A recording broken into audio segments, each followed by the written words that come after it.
الحمد لله رب العالمين الرحمن الرحيم مالك يوم الدين يا أيها الذين آمنوا اتقوا الله حق تقاته ولا تموتن إلا وأنتم مسلمون يا أيها الناس اتقوا ربكم الذي خلقكم من نفس واحدة وخلق منها زوجها وبث منهما رجالا كثيرا ونساء واتقوا الله الذي تساءلون به والأرحام إن الله كان عليكم رقيبا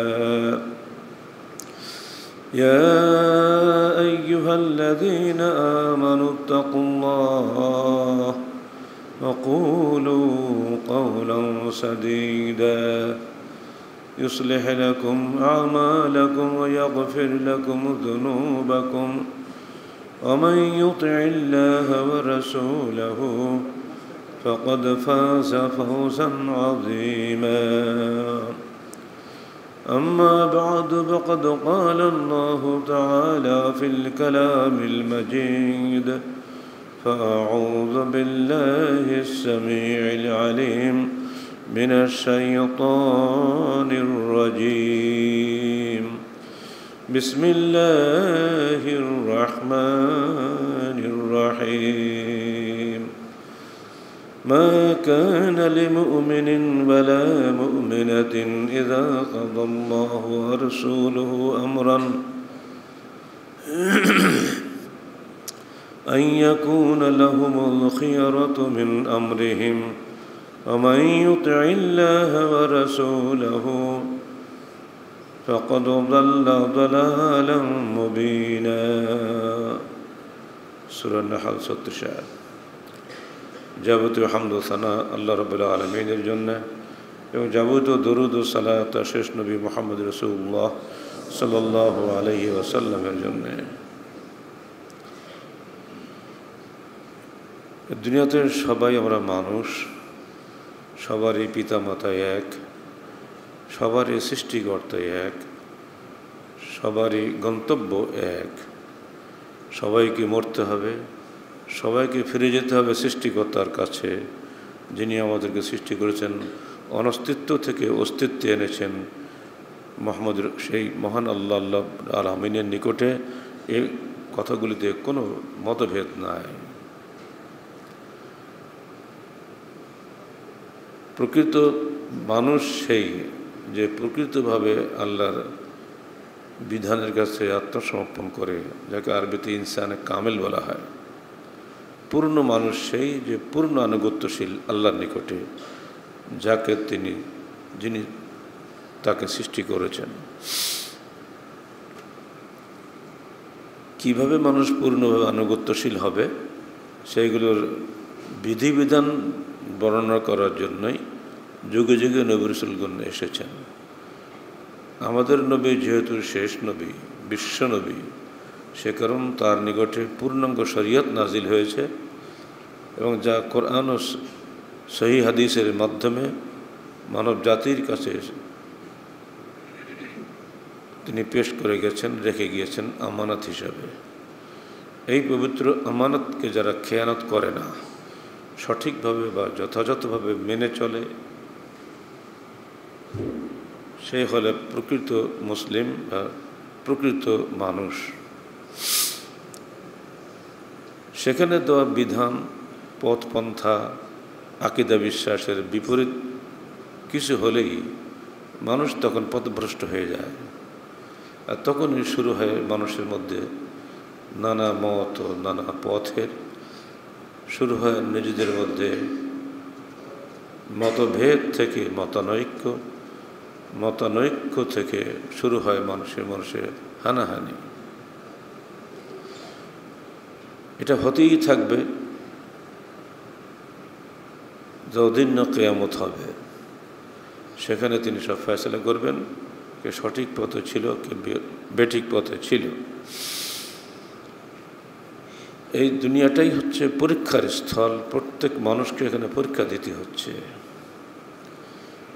এই পরীক্ষা পাশ করার জন্য আমাদের সবাইকে প্রতিনিয়ত সিলেবাস অনুসরণ করতে হচ্ছে।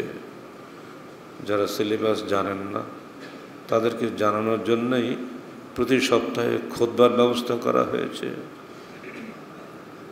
তালিম ও তাল্লুমের ব্যবস্থা করা হয়েছে। সাধ্যমতো দাওয়াত ও তাবলীগের মাধ্যমে মানুষের কাছে আল্লাহ পাকের প্রদত্ত হুকুম ও আহকাম পৌঁছে দেওয়ার ব্যবস্থা করা হয়েছে। তারই একটি অংশ হিসাবে জুমার খুতবা, যার গুরুত্ব এত বেশি যে জোহরের 4 রাকাত ফরজের 2 রাকাত বাদ দেওয়া হয়েছে। এই খুতবা পরিপূর্ণভাবে মনোযোগ দিয়ে যারা শোনেন ও আমল করেন তারা ওই জোহরের 2 রাকাত সালাতের পূর্ণ নেকি পেয়ে যান। যারা আসেন, বসেন, শোনেন না, বুঝেন না, চিন্তাও করেন না, তারা কিন্তু প্রকৃত অর্থে সওয়াবের অধিকারী হন না। গত সপ্তাহে আপনাদেরকে বলেছিলাম সত্যের সন্ধান প্রতিনিয়ত করে যেতে হয়। আজকে আপনাদেরকে বলবো সত্যের সন্ধানী ব্যক্তির বৈশিষ্ট্য কি, যিনি সত্য পেয়ে গেছেন সেই ব্যক্তি কি নামে পৃথিবীতে পরিচিত। কারণ অসত্যের ডামাডোলে সত্যের নিজস্ব পরিচয় পরিচিতি থাকাটাই স্বাভাবিক। আমের বাজারে গেলে সবাই যেমন খুঁজে খুঁজে ন্যাংড়া, ফজলি, খিসড়া, গোপালভোগ বিভিন্ন নামের উন্নত জাতের আম খুঁজে বেড়ান, ঠিক অমনি করে মানুষের এই কোটি কোটি মানুষের নানা মত ও পথের মানুষের এই বাজারে আপনাকে অবশ্যই খুঁজে বেড়াতে হচ্ছে কাদের কাছে গিয়ে সত্যিকারের সত্যের সন্ধান পাব, কারা সত্যের অনুসারী। এটাকে কোনো অবস্থাতেই হালকা করে দেখার উপায় নেই। এমনকি আপনি আপনার সন্তানকে লেখাপড়া শেখাবেন, আপনি একটা জায়গায় 10টা প্রতিষ্ঠান খুঁজছেন, কোথায় গেলে আমার সন্তানটা ভালো লেখাপড়া শিখবে। অসুখ হয়েছে, ডাক্তারের কাছে যাবেন, ডাক্তার পরে পাল্টাচ্ছেন, যার কাছে গেলে আমার ট্রিটমেন্টটা ভালো হবে। এটা স্বাভাবিক। ভালো ডাক্তারের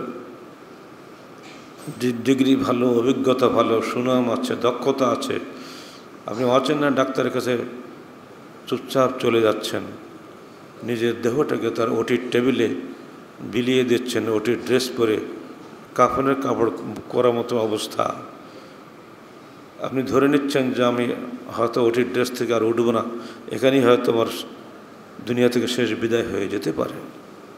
অনেক সময় ডাক্তার সার্টিফিকেট লিখে নেন যে মরলে ডাক্তার কোন দায়ী হবে না। এরপরেও কিন্তু আমরা যাচ্ছি, কারণ একটাই, আমি সুস্থ হওয়ার আকাঙ্ক্ষা করছি। ঠিক অমনি করে জাহান্নামের আগুন থেকে বাঁচার জন্য মানুষকে প্রতিনিয়ত সত্যের সন্ধানে ব্যাপৃত থাকতে হয়। আর সেই সত্য কোথায় পাওয়া যাবে খুঁজতে হয়। যে হাদিস আপনারা জানেন, 100 মানুষকে হত্যাকারী সে ব্যক্তির ইতিহাস আপনারা জানেন না। 99টা মানুষ হত্যা করেছে, তথাপি সে তওবা করতে চাচ্ছে। কোথায় গেলে তওবা করা যাবে? এক আলেম বলল তোমার তওবা নেই, তখন লোকটি ওই আলেমকে হত্যা করে 100 পুড়িয়ে দিল। এরপরে আলেম বললেন তোমার তওবা আছে, তবে এই যে পরিবেশে তুমি বসবাস করছো এইখানে থেকে তোমার তওবা হবে না। ওই দূর যে গ্রাম দেখা যাচ্ছে, সত্যবাদীদের গ্রাম, হকপন্থীদের গ্রাম, ওখানে তুমি চলে যাও, তাহলে তুমি হকের সন্ধান পাবে, হকের উপরে টিকে থাকতে পারবে। হকপন্থীদের আমল লাখ দেখে তুমি হকপন্থী হয়ে যাবে। লোকটা আশায় বুক বেঁধে এগিয়ে চলেছে সেই হকপন্থীদের গ্রামের দিকে। মাঝপথে মালিকুল মউত এসে তাকে জান কবজ করবে। তার জানটা কে নিয়ে যাবে আল্লাহর কাছে, ঝগড়া শুরু করেছে। আযাবের ফেরেশতা বলছে আমি নেব, কারণ ও তো মানুষ হত্যাকারী, ও তো জাহান্নামে যাবেই। রহমতের ফেরেশতা বলছে আমি নেব, কারণ ও তো তওবা করেছে, আল্লাহকে ক্ষমা করবেনি। এই হাদিসটা সবসময় মনে রাখেন। সত্যের সন্ধানী ব্যক্তির মর্যাদা কত বেশি। আল্লাহ পাক বলে পাঠালেন, দেখো তো ও সত্য পাওয়ার জন্য যেদিকে যাচ্ছিল সে সেই দিকে বেশি গেছে না অসত্যের দিকে বেশি গেছে, মাফ করো। মাপযোগ করে দেখা গেল যে না, ওদিকে সে 1 বিঘত বেশি পথ অতিক্রম করেছে। আল্লাহ পাক বললেন যাও, ওকে আমি ক্ষমা করে দিলাম। এটি হলো হকপন্থীদের পুরস্কার। দুনিয়ার ইতিহাসে পদে পদে এই ঘটনা ঘটছে। আজকে বহু লোক যখন সত্যের সন্ধান পাচ্ছে, মানুষ ঝাঁপিয়ে চলে আসছে। আজকে জুমার খুতবা দিচ্ছি আমরা এখানে, এটা সুন্নতে রসুল। পাশাপাশি আরেক দল মুসলমান খুতবা দিচ্ছেন, উঠে দাঁড়িয়ে কিছুক্ষণ আরবি বলছেন, 3 মিনিটের মধ্যে বসে আবার উঠে দাঁড়িয়ে কিছুটা আরবি বলছেন, খুতবা হয়ে গেল। মুসল্লিরা কিছুই বুঝলো না, তোতা পাখির বুলি আউড়িয়ে উনি বসে গেলেন খতিব হিসাবে। কিন্তু শ্রোতাদের চাহিদা বুঝতে পেরে তিনি কিন্তু আগে আধা ঘন্টা ধরে বয়ান দিলেন, দাঁড়িয়ে নয়, মেম্বারে বসে বসে।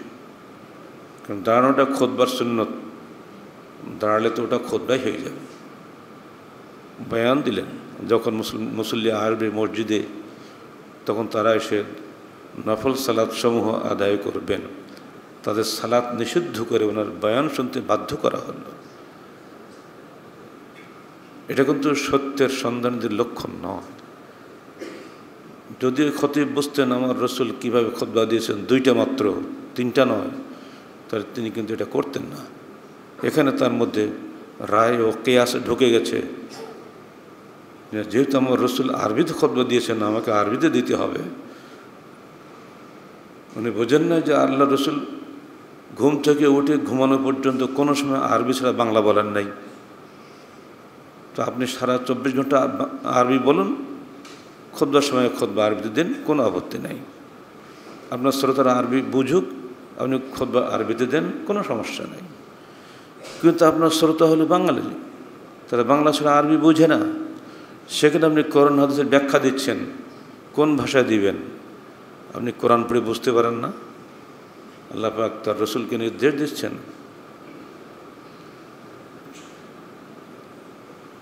আমরা তোমার কাছে কিতাব নাজিল করেছি লিতুবায়্যিনা লিন-নাসি মা নুযিলা ইলাইহিম, এজন্য যে তুমি মানুষের কাছে ব্যাখ্যা করে দিবে যা তাদের প্রতি নাজিল করা হয়েছে। ব্যাখ্যা করে দিবে কোন ভাষায়? আল্লাহ রসুল তার মাতৃভাষায় ব্যাখ্যা করতেন, আমরা কি আমাদের মাতৃভাষায় ব্যাখ্যা করব না? এই সহজ কথা বুঝতে তাদের কষ্ট হয়। এইভাবেই মুসলমানদের মধ্যে বিভক্তি সৃষ্টি হয়েছে নিজস্ব রায় কিয়াস দিয়ে। ইসলাম যখন চারিদিকে বিস্তৃতি লাভ করল, তখন অনারবি ভাষায় লোকেরা যখন ইসলাম গ্রহণ করা শুরু করলো, তাদের কাছ থেকে চিঠি আসতে শুরু করলো, তখন আল্লাহ রসুল নির্দেশ দিলেন মুআজ বিন জাবালকে, তুমি হিব্রু শেখো। হিব্রু ভাষায় চিঠি আসছে, আমরা কিছুই বুঝি না আরবি। 15 দিনের মধ্যে তিনি হিব্রু ভাষা শিখলেন।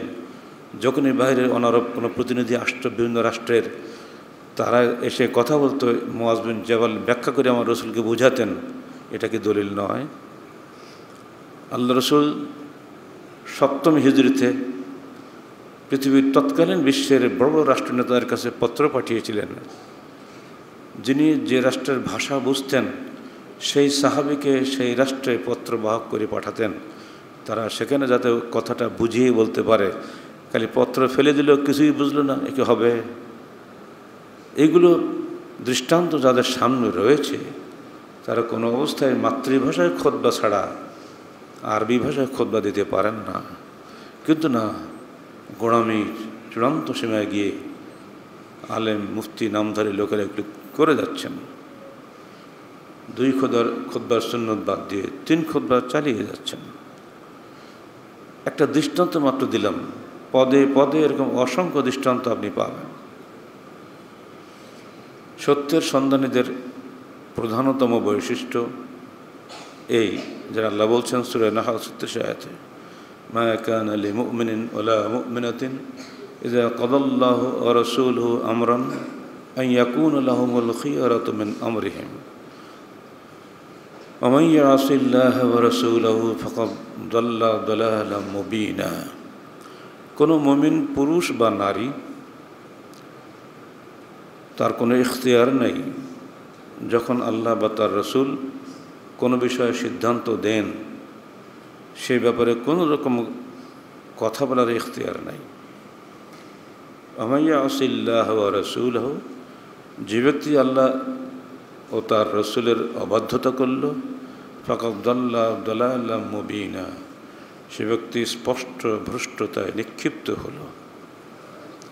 এই আয়াত পড়ার পরে এর কোনো ব্যাখ্যা লাগে না, যে কোনো জ্ঞানী মানুষ বুঝতে পারেন।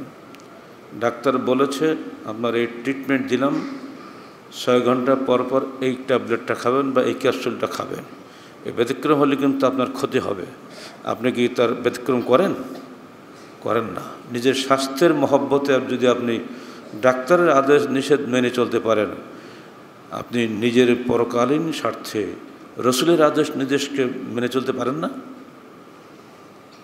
অথচ আমরা মুসলমান, সত্য সেবী যারা তারাই তো মুসলিম। মুসলিম অর্থ আত্মসমর্পণকারী, যারা কোরআন ও সহিহ হাদিসের মহাসত্যের সামনে মাথা নত করে মেনে চলে, আত্মসমর্পণ করে, তারাই তো মুসলিম।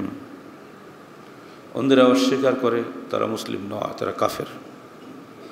আরেক দল আছে তারা মুসলিম বটে, কিন্তু যুক্তি দিয়ে নিজের সুবিধা মতো পালন করেন অথবা অবাধ্যতা করেন, এরা হলো মুনাফিক। মুনাফিক আর কাফেরের পরকালীন শাস্তিতে কোনো পার্থক্য নেই, দুনিয়াবী ক্ষেত্রে পার্থক্য আছে। প্রকাশ্যে ইসলাম কবুল করলে সে ব্যক্তি হত্যাযোগ্য আসামি হয় না, তাকে হত্যা করা যায় না, কিন্তু আখিরাতের শাস্তি থেকে সে বাঁচতে পারবে না, বরং কাফেরের চাইতে এক দরজা নিচে সে জাহান্নামের তার স্থান হবে। সূরা নিসা 140 আয়াত 145 আয়াত পড়ে দেখেন। প্রথম বৈশিষ্ট্য হচ্ছে, যখনই আপনার সামনে কোরআনে আয়াত তেলাওয়াত করা হচ্ছে এবং যখন কোনো সহিহ হাদিস বলা হচ্ছে, আপনার মুখ বন্ধ হয়ে যাবে, কথা বলতে পারবেন না। এটা এই বিধান মানুষের নয়, এই বিধান আল্লাহর। আল্লাহর সামনে আল্লাহর বান্দা চুপ করে থাকবে, কোনো কথা বলবে না। এই মৌলিক বৈশিষ্ট্যের সামনে পৃথিবীর সব বৈশিষ্ট্য অচল। কারণ মানুষের কোনো বিধান মানুষ চোখ বুজে মানতে পারে না। এমনকি সুপ্রিম কোর্টের আদেশে ফাঁসি হয়ে গেছে, এরপরেও এক বিরোধী রাজনৈতিক দল সবসময় বলছে আইনের ঘাড়ে বন্দুক রেখে হত্যা করা হলো, বলছে না। এর অর্থ কি? সুপ্রিম কোর্টের এই বিচার আমরা মানি না। কিন্তু আল্লাহর বিধান আসার পরে মানি না বলার কোনো সুযোগ নাই। এটা শুধুমাত্র নিজের আকীদাগত ক্ষেত্রে নয়, আপনার আহকাম সব ক্ষেত্রেও এটা মেনে চলতে হবে। ইবাদত ও মুআমালাত উভয় ক্ষেত্রে এটা মেনে চলতে হবে। ইসলাম এটা থিওরির অর্থ নয়। ইসলাম থিওরি এবং প্র্যাকটিস উভয়ের সমন্বিত নাম। থিওরি দিয়ে সারা জীবন চলা যাবে, কিন্তু প্র্যাকটিস দিয়ে তো আমাকে প্রমাণ করতে হবে। আল্লাহ রসুল আমাদেরকে সান্ত্বনা দিয়ে বলেছেন, লা তাযালু তায়ফাতু মিন উম্মতি যাহিরিনা আলাল হক্ক লা ইয়াযুররুহুম মান খাযালাহুম হাত্তা ইয়াতি আমরুল্লাহি ওয়া হুম কাযালিক, রাওয়াহু মুসলিম। চিরদিন উম্মতের মধ্যে একদল মানুষ থাকবে যারা হকের উপরে বিজয়ী থাকবে, তাদেরকে মানুষ ছেড়ে চলে যাবে। অন্য হাদিসে মান আদাহুম, তাদেরকে মানুষ শত্রুতা করবে। কিন্তু এই শত্রুতা বা ছেড়ে যাওয়া তাদের কোনো ক্ষতি করতে পারবে না। হাত্তা ইয়াতিয়া আমরুল্লাহ অহুম কাযালিক, আল্লাহর চূড়ান্ত নির্দেশ এসে যাবে, অর্থাৎ কিয়ামত এসে যাবে, তথাপি তারা ওইভাবেই থাকবে। এরাই হলো সত্যিকার অর্থে সত্যসন্ধ, এরাই হলো আল্লাহ প্রেরিত বিধানের কাছে সত্যিকার অর্থে আত্মসমর্পণকারী। এই দলভুক্ত লোকরাই হচ্ছে নাজি ফিরকা। মৃত্যুর পরেই যারা জান্নাতের অধিকারী হবেন, তাদের কবরগুলি জান্নাতের সুবাতাসে ভরে যাবে। যারা কবরে গিয়ে পরিষ্কারভাবে প্রশ্নগুলোর উত্তর দিতে সক্ষম হবেন এবং আল্লাহ পাক তার ফেরেশতার মাধ্যমে খুশি হয়ে বলবেন, নাম কা নাওমাতুল উরুস, তুমি ঘুমিয়ে যাও যেমন বাসর ঘরে ঘুমিয়ে যায়, তুমি তেমনি করে ঘুমিয়ে যাও। এই ঘুম আর তো কখনোই ভাগবে না কিয়ামত আসার আগ পর্যন্ত। এই দলভুক্ত যদি কেউ মানুষ হতে চায় চিরস্থায়ী জীবনে, তাকে অবশ্যই আকীদা ও আহকাম সকল বিষয়ে পবিত্র কোরআন ও সহিহ হাদিসের অনুসারী হতেই হবে, এর কোনো ব্যত্যয় নেই। ডাইনি বায়ে গেলেই আপনি পথভ্রষ্ট হয়ে যাবেন। আকীদাগত ক্ষেত্রে যদি আমরা এটা করি, তার ব্যাখ্যা হবে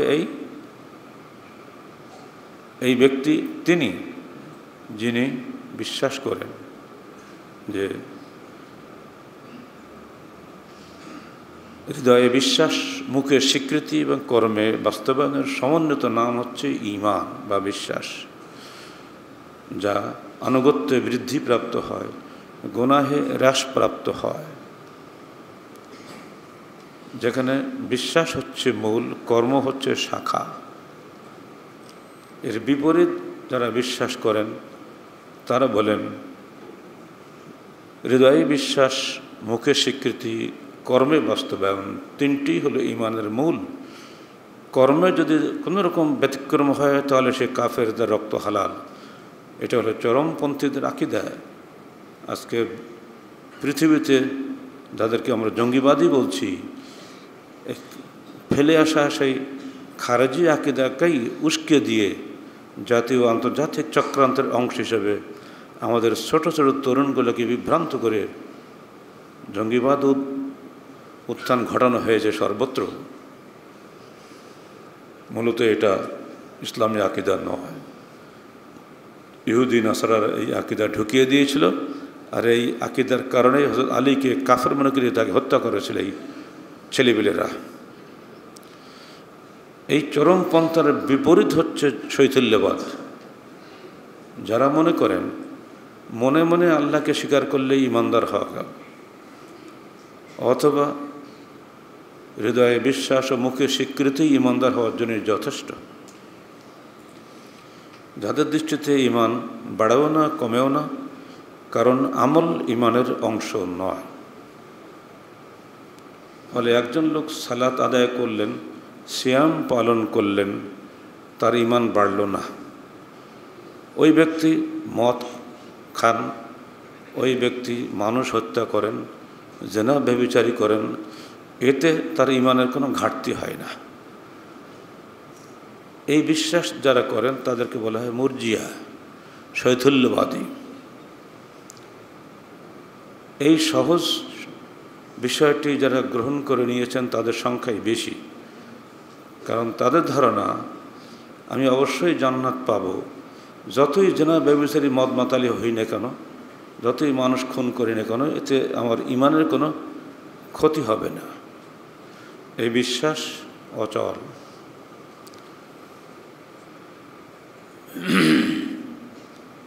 বিশুদ্ধ ঈমানের ব্যাখ্যা প্রথম যেটা দিলাম ওইটাই। আপনার আমলে যদি কোনো ত্রুটি থাকে আপনি কাফের হবেন না, আপনি ত্রুটিপূর্ণ মুমিন হবেন। আর আপনি যদি কবিরা গুনাহগার হন, খারেজি দৃষ্টিতে আপনি কাফের, আপনার রক্ত হালাল। আর আপনি যদি মুরজিয়া হন, তাহলে কবিরা গুনাহগার ব্যক্তি পূর্ণ মুমিন, তার ঈমানে কোনো ত্রুটি হয় না। দুটোই বিপরীত পরস্পরের এবং দুটোই বাতিল। এই দুটি আহলে সুন্নাত ওয়াল জামাতের আকীদার বিরোধী। বিশুদ্ধ আকীদা হচ্ছে আমি যদি কবিরা গুনাহ করি অবশ্যই আমার ঈমান হ্রাস পাবে, আর আমি যদি সালাত সিয়াম ঠিকমতো আদায় করি অবশ্যই আমার ঈমান বৃদ্ধি পাবে। সব কিছু দলিল কোরআনে আছে, রাসূলের জীবনে আছে, হাদিসে রয়েছে। তাহলে এই আকীদাগত ক্ষেত্রে এই পার্থক্য আপনি বুঝে নিলেন। এবার জানেন বৈষয়িক ক্ষেত্রে আল্লাহ পাক বলছেন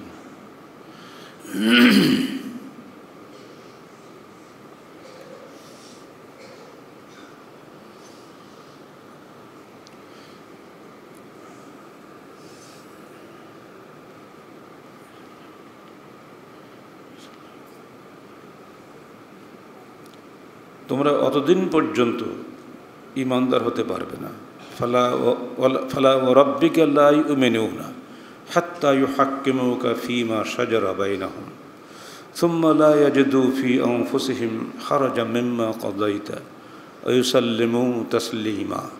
সূরা নিসা 65 আয়াত।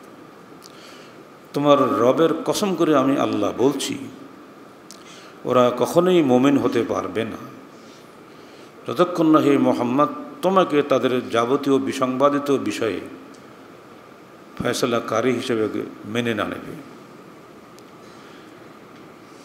অতঃপর তাদের হৃদয়ে তোমার দেয়া ফয়সালা সম্পর্কে কোনো রকম সংকোচ বোধ না করবে। অতঃপর তোমার দেওয়া ফয়সালাকে তারা পরিপূর্ণভাবে মেনে নেবে। এই তিনটে শর্ত পূরণ না করা পর্যন্ত ফালা ওয়ারাব্বিকা লা ইউমিনুনা, তোমার রবের কসম তারা কখনোই মুমিন নয়। খারিজিরা এখানে যে ভুল ব্যাখ্যা করেন, আসলেই তারা ঈমানদার নয়, অথচ এর ব্যাখ্যা হবে লা ইয়াস্তাকমিলুনাল ঈমান, তাদের ঈমান পূর্ণ হবে না। এই আয়াতের শানে নজুল যারা সহিহ হাদিস সময়ে এসেছে, দুইজন বদরি সাহাবী পরস্পরের ঝগড়া করেছিলেন জমিতে পানি সেচ করা নিয়ে। উপরের ক্ষেতওয়ালা বলেছিলেন যে আমার জমিতে আগে সেচ হয়ে যাক, এরপরে নিচের জমিওয়ালা তোমার ক্ষেতে পানি আমি ছেড়ে দেব। নিচের জমিওয়ালা বললেন আগে আমার জমিতে হোক, তারপরে উপরের জমিওয়ালা তুমি সেচ করবে। এই ঝগড়া আল্লাহ রসুলের কাছে গেল। তিনি ওই প্রথম ব্যক্তির মতোই সিদ্ধান্ত দিলেন যে না, উপরে ক্ষেত যেহেতু উঁচু, ওটা শেষ করে নিচের ক্ষেতে পানি যাবে। ওই সাহাবী এটা মানতে চাননি, বরং একটু বাজে কথাই বলেছিলেন। আল্লাহ পাক সেটা বরদাস্ত করেননি। তখন এই আয়াতটি নাজিল হয়। দুজনেই বদরি সাহাবী, কাউকে কাফের মুনাফিক বলার সুযোগ নাই, দুজনেই ক্ষমাপ্রাপ্ত। এটা দিয়ে বোঝা যায় যে বৈষয়িক ব্যাপার, এই ব্যাপারেও আল্লাহ রসুলের হাদিস চূড়ান্ত। অনেকের ধারণা ইবাদতগুলো আমরা হাদিস কোরআন মেলে করব, কিন্তু বৈষয়িক ব্যাপারটা আমরা আমাদের নিজেদের পার্লামেন্টে বা সমাজের সবার সম্মতিক্রমে সিদ্ধান্ত নেব। এখানে আবার কোরআন হাদিসের বিষয় কি? এই কথাটা ঠিক নয়। এই আয়াতটি তার বাস্তব প্রমাণ। সামান্য পানি সেচার ব্যাপারটা পর্যন্ত আল্লাহ রসুলকে সিদ্ধান্ত দিতে হয়েছে। সিদ্ধান্ত না মানার কারণেই কিন্তু আয়াতটা নাজিল হয়েছে। আমরা কিন্তু হামেশা সিদ্ধান্ত অমান্য করে চলেছি, কিন্তু সালাত আদায় করছি, সিয়াম পালন করছি, হজ করছি, উমরা করছি। বাস্তব জীবনে, মুআমালাতের জীবনে, বৈষয়িক জীবনে আল্লাহ এবং তার রসুলকে অমান্য করছি। জীবনের সবচেয়ে বড় ক্ষেত্রই হচ্ছে বৈষয়িক জীবন। আকীদাগত ক্ষেত্র চাইতে, ইবাদতের ক্ষেত্রের চাইতে মুআমালাতের ক্ষেত্র বড়, অনেক বড়। 5 ওয়াক্ত সালাতে 5-10-50 মিনিট হয়তো আপনি ইবাদতে থাকেন, আর বাকি পুরা 23 ঘন্টাই আপনি থাকেন বৈষয়িক জীবনে, নিজের পারিবারিক জীবনে, নিজের ব্যবসায়িক জীবনে, নিজের চাকরির জীবনে, সব কিছু এক কথায় বৈষয়িক জীবন। এই বৈষয়িক জীবনে যদি আপনি আল্লাহর বিধান না মানেন, তাহলে জীবনের বৃহৎ অংশ কিন্তু শয়তানের আনুগত্য চলল, আল্লাহর আনুগত্য থেকে আপনি বিমুক্ত হলেন। বলুন, তাহলে কি আপনি আল্লাহ এবং তার রসুলের অনুগ্রহ পাবেন? এটা ভুল চিন্তাধারা। যারা সত্যের সন্ধানী, যারা সত্য পেয়েছেন, তারা কিন্তু বৈষয়িক জীবনেও আল্লাহর বিধান মেনে চলবেন। সারা পৃথিবীতে এখন মা বোনদের নেকাবের উপরে হামলা। গতকালকেও দেখলাম আর এক দেশে মেয়েদের আর নেকাব পড়তে দেবে না, বোরকা পড়তে দিবে না। টার্গেটই হয়ে গেছে মা বোনেরা, কারণ আল্লাহর বিধান তারা মানতে চান বৈষয়িক জীবনে, কিন্তু সরকারগুলি তা মানতে চায় না। সর্বক্ষেত্রেই চলছে এগুলা। এটা হবে না, এটা সম্পূর্ণ ভুল চিন্তাধারা। আপনি একবার তাকিয়ে দেখুন আল্লাহ রসুলদের এবং তার সাহাবীদের জীবনের দিকে। কালকে যে লোকটা মানুষ খুন করত, আজকে সে লোকটা মানুষের দেহরক্ষী হয়ে যাচ্ছে। কালকে যে যুবকটি মহিলার ইজ্জত নষ্ট করত, ইসলাম কবুল করার সঙ্গে সঙ্গে ওই যুবকটি ওই মহিলার জীবন ইজ্জতের গ্যারান্টি দিচ্ছে। এই যে একেবারে টার্ন যাকে বলা হয় জীবনের, কিসের কারণে? ইবাদত ও মুআমালাত সর্বক্ষেত্রে সে আল্লাহর কাছে মাথা নত করার কারণে সে জানে ফামান ইয়া'মাল মিসকালা যাররাতিন খায়রান ইয়ারাহ ওয়া মান ইয়া'মাল মিসকালা যাররাতিন শাররান ইয়ারাহ। একটা জাররা পরিমাণ নেকির কাজ যদি সে করে, ওটাও আল্লাহ দেখছেন। একটা জাররা পরিমাণ অন্যায় কাজ করলেও সেটাও আল্লাহ দেখছেন। অতএব আমি যদি বৈষয়িক জীবনে অন্যায় করি, আল্লাহ নজরের বাইরে কিছুই যাচ্ছে না। এমনকি হৃদয়ের মধ্যেও যদি আমরা বাজে কল্পনা করি, ওটাও আল্লাহর নলেজের বাইরে যাচ্ছে না। ইন্নাল্লাহ আলিমুম বিযাতিস সুদূর। আল্লাহ হৃদয়ের খবর সব রাখেন। রব্বানা ইন্নাকা তা'লামু মা নুখফি ওয়া মা নু'লিন ওয়া মা ইয়াখফা আলাল্লাহি মিন শাইইন ফিল আরদি ওয়ালা ফিস সামা।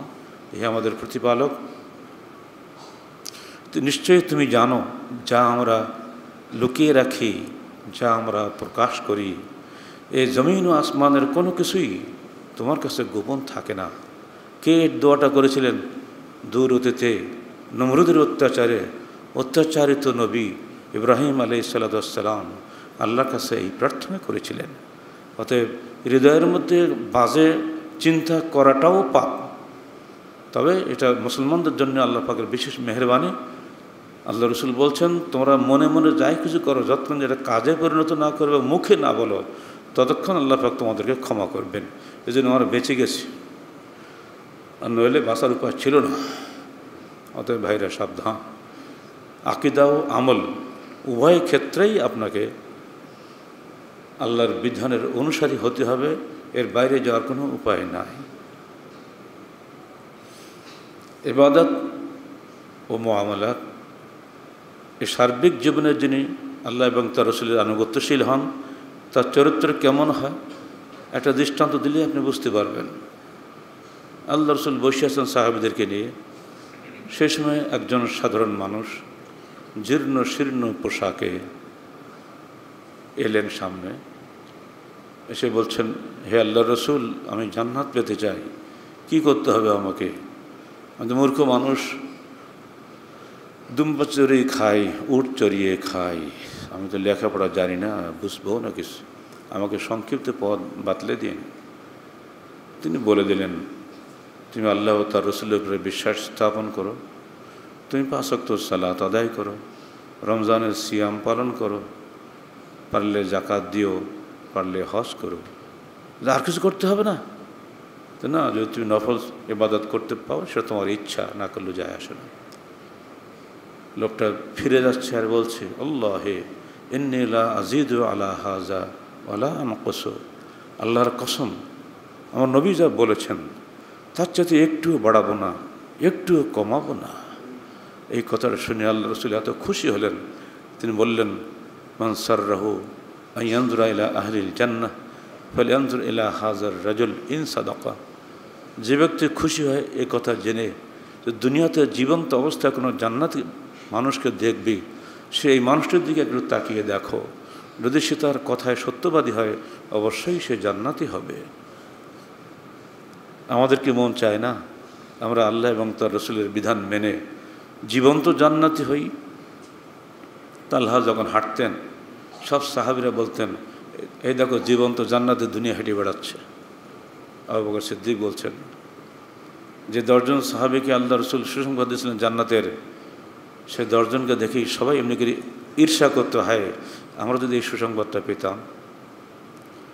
এরপরও দুনিয়ার মানুষ এত স্বার্থপর, এই 4 খলিফা 3 খলিফাকেই তারা হত্যা করেছে, যারা জীবিত অবস্থায় জান্নাতের সুসংবাদ প্রাপ্ত, তাদের গায়ে হাত দেওয়াকে চারটিখান কথা মনে করেন নাকি? অথচ কথিত পীর আউলিয়ারা, যাদের সম্পর্কে আল্লাহ পাক কোনো সুসংবাদ দেন নাই, যারা জান্নাত পাবেই, তাদের জন্য তাদের জীবদ্দশায় বা মৃত্যুর পরে কিভাবে মানুষ হুমড়ি খেয়ে পড়ছে সেখানে গিয়ে একবার খেয়াল করেন না? পীর আউলিয়ার পিছনে জীবন দিচ্ছি, অথচ আল্লাহ নবীর হাদিসের জন্য জীবন দেই না। দূরতীতে ইরাকের সাহুনি আন্দোলনের নেতা নুরসিকে যখন ফাঁসিতে ঝুলানো হয়, তার একটু আগে জানালা খুলে পাশে তাকাতে বলা হয়। উনি তাকিয়ে দেখলেন তার সংগঠনের লোকদের সারি সারি ফাঁসির ঝুলন্ত লাশ। উনি স্তম্ভিত, এ কি? হ্যাঁ, তোমার সাথীদের অবস্থা হয়েছে এই, এখন তোমার পালা। যদি তুমি সহিহ হাদিস মানে ছেড়ে না দিতে পারো, আমাদের সমাজের লোকরা যেভাবে ইসলাম পালন করে এইভাবে যদি তুমি নিজে পালন না করো, তো তোমার অবস্থাও ঠিক এটাই হবে। তখন সাইদ নুরসি নাকি বলেছিলেন, আল্লাহ রসুলের একটা হাদিসের জন্য যদি আমাকে 100 বার তোমরা ফাঁসিতে ঝুলাও, আমি তাতেও প্রস্তুত, কিন্তু আল্লাহ রসুলের হাদিস থেকে এক চুল পরিমাণ বাইরে যেতে পারবো না। এটাই তো হলো মুসলমানদের জীবন। কোথায় আল্লাহ রসুলের নির্দেশ আর কোথায় মানুষের নির্দেশ? যিনি আমাদের কিয়ামতের দিনের শাফাতকারী হবেন, যার সুপারিশ ব্যতীত কিয়ামতের দিন শাফাত শুরু হবে না, বিচার শুরু হবে না, যার আগে কোনো নবী জান্নাতে প্রবেশ করতে পারবে না, যার আগে কোনো নবীকে কাপড় পরানো হবে না, যার আগে জান্নাতের দরজা খোলা হবে না, সেই মহানবী মুহাম্মদ রাসূলুল্লাহ সাল্লাল্লাহু আলাইহি সাল্লামের সঙ্গে তুলনা করছে মানুষকে, যে মানুষগুলি জান্নাতের সুসংবাদ প্রাপ্ত নয়। ইমাম মানতে হবে, পীর মানতে হবে, হুজুর মানতে হবে, আউলিয়া মানতে হবে, কত কিছু হচ্ছে দুনিয়ায়, নাম হচ্ছে সব মুসলমান। এটা হবে না। যারা সত্যপ্রাপ্ত কোরআন হাদিসের অনুসারী, তাদেরকেই বলা হয় আহলুল হাদিস। সহিহ মুসলিমে যে হাদিসটা একটু আগে বলেছি, এই হাদিসের মিসদাক কারা, এটা জিজ্ঞেস করলে ইমামে আহমদ বিন হাম্বল, যিনি 10 লক্ষ হাদিসের হাফেজ, তিনি বলেছিলেন, ইনলাম ইয়াকুনু আহলুল হাদিস ফালা আদরি মানহুম, এরা যদি আহলে হাদিস না হয় তা আমি জানি না তারা কারা। পৃথিবীতে আহলে হাদিসের কোনো তুলনা নেই।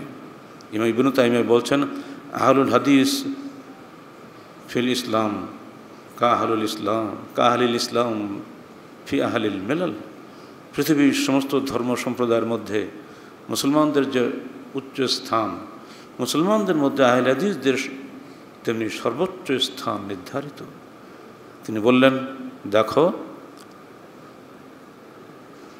মিনাল মা'লুফ মান কানা লাহু খিবরাতুন, যার সামান্য জ্ঞান আছে, বুঝে, সে জানে, ইন্নাল্লাহ খালাকা ক্বাবলা ইয়াখলাকা আবা হানিফাতা ওয়া মালিকান ওয়া শাফিঈয়া ওয়া আহমাদা ইন্নাহুম কানু আসহাবা আল্লাযিনা তালাক্কাউহুম মিন নবিয়্যিহিম সাল্লাল্লাহু আলাইহি ওয়াসাল্লাম। আবু হানিফা, মালিক, শাফি, আহমদের জন্মের বহু পূর্বে একদল মানুষ ছিলেন যারা সরাসরি তাদের নবীর কাছ থেকে দিন শিক্ষা করেছিলেন। তারা হচ্ছেন সাহাবায়ে কেরাম। তারাই হচ্ছে উম্মতের শ্রেষ্ঠ। সেই শ্রেষ্ঠ জাতি সবাই ছিলেন কোরআন হাদিসের অনুসারী। তারাই হচ্ছেন আহলুল হাদিসের প্রথম সারির দল। 80 হিজরি পূর্বে কোনো অনুসৃত ইমানের জন্ম হয় নাই। 80 হিজরি পূর্বের মুসলমানরা তাহলে কি অনুসরণ করতেন? তারা তো কোনো মযহাব মানতেন না, তারা সবাই কোরআন ও সহিহ হাদিসের অনুসরণ করতেন। অথচ পৃথিবী আমাদেরকে নিয়ে যেতে চাচ্ছে গায়ের জোরে, সংখ্যার জোরে, হাদিস থেকে দূরে, মানুষের রায় ও আচরিত মাযহাব ও তরিকার অনুসারী হওয়ার জন্য কোনো সত্যসন্ধ মুসলিম ব্যক্তি কখনোই তা করতে পারে না। বিশুদ্ধ ইসলামের কোনোরূপ পরিবর্তন কোনো কালেও সম্ভব নয়। আর বিশুদ্ধ ইসলামের প্রতিষ্ঠা ও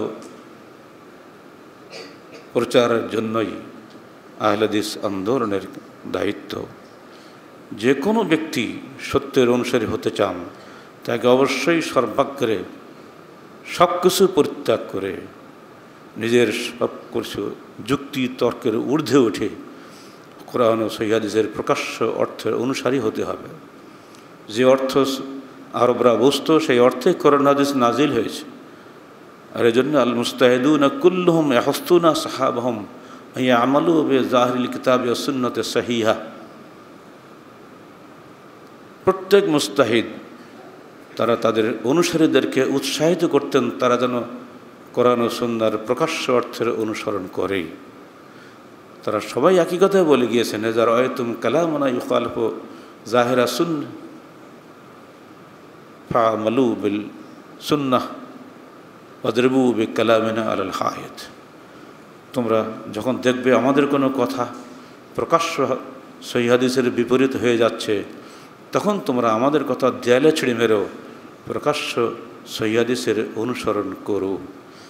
সেই সমস্ত পরহেজগার দিনদার ইমামদের সমস্ত কথাকে দূরে ছড়ে ফেলে দিয়ে আমরা এখন প্রত্যেকে তাদের নাম দিয়ে নিজেরা এক একটা দল তৈরি করেছি, হবে না।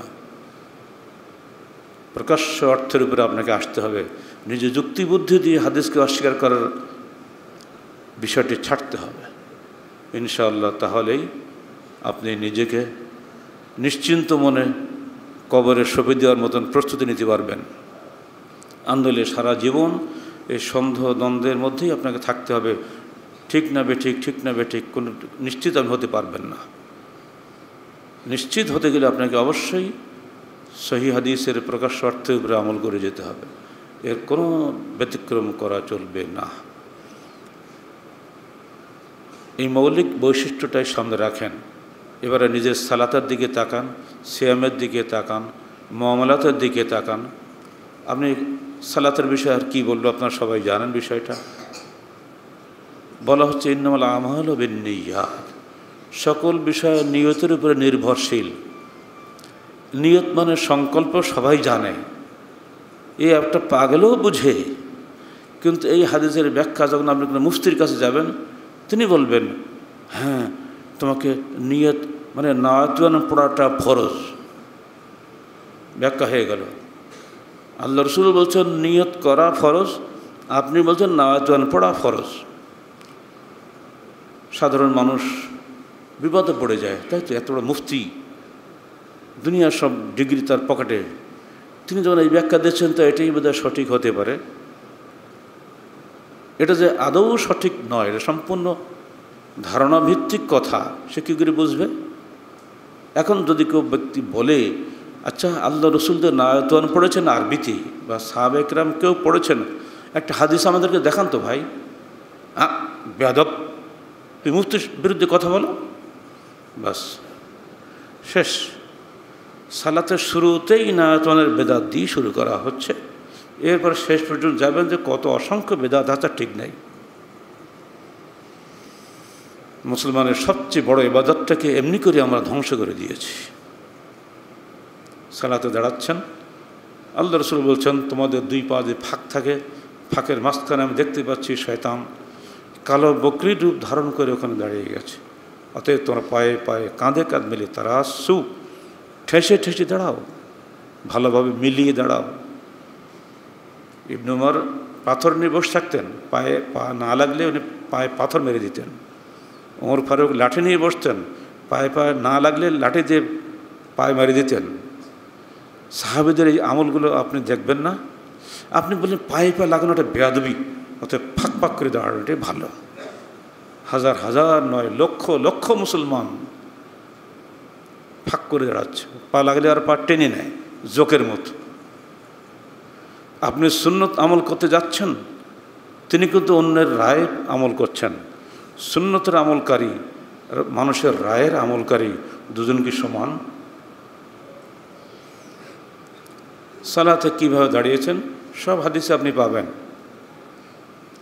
4 মযহাব বলা হয়, 4 মযহাব নয়, বহু মযহাব। যাই হোক, প্রচলিত 4 মযহাবের মানা নাকি ফরজ বলা হচ্ছে। সেটাই যদি ফরজ হয় তা আপনি কেবল একটা মযহাব মানেন, নিচি হাত বান্ধার হাদিসটা মানেন। হাদিস তো না, জয়ীফ হাদিস। আর বাকি 3 মযহাব এর অনুসারী যারা, তারা তো সবাই বুকে হাত বাঁধছে। তাহলে ওই 3 মযহাবের সালাত কি আপনার দৃষ্টিতে বাতিল?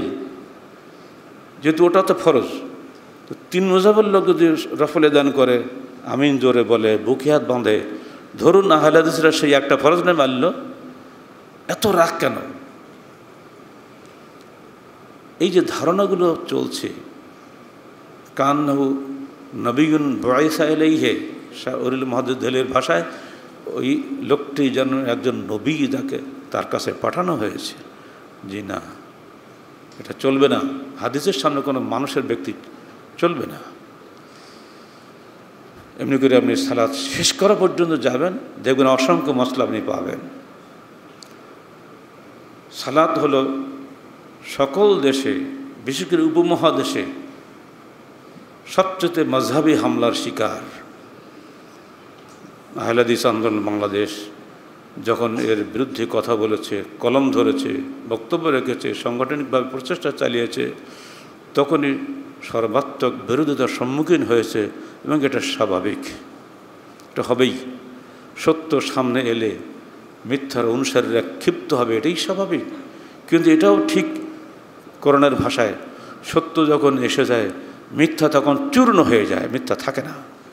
বাংলার জমিনে একদিন মিথ্যাই চূর্ণ হবে, সত্য প্রতিষ্ঠা লাভ করবে।